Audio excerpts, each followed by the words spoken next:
मुल्क भर में महंगाई की बढ़ती शरह ने अवाम की कमर तोड़ दी। रवां हफ्ते महंगाई की मजमूई शरह 29.24% तक जा पहुंची।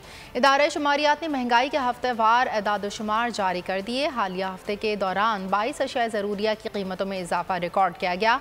प्याज, टमाटर, चीनी और फी दर्जन अंडों समेत दीगर अशिया की कीमतों में इजाफा हुआ है।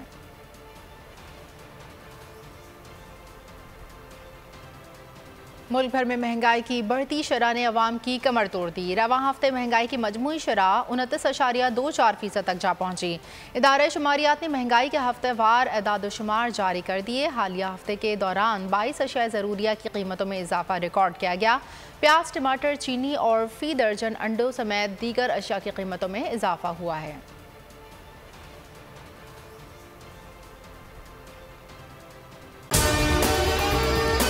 और अगर आपको हमारी ये वीडियो पसंद आई है तो लाइक पर क्लिक कीजिए। बहुत अच्छी कवरेज की है। ये मार्च की तो जबरदस्त कवरेज थी। बॉल की प्रॉब्लम सबसे बेस्ट थी। सबसे ज्यादा रील्स और सबसे ज्यादा रेटिंग के साथ बोल रहा नंबर 1। सब्सक्राइब करें और बेल दबाएं ताकि कोई खबर रह न जाए।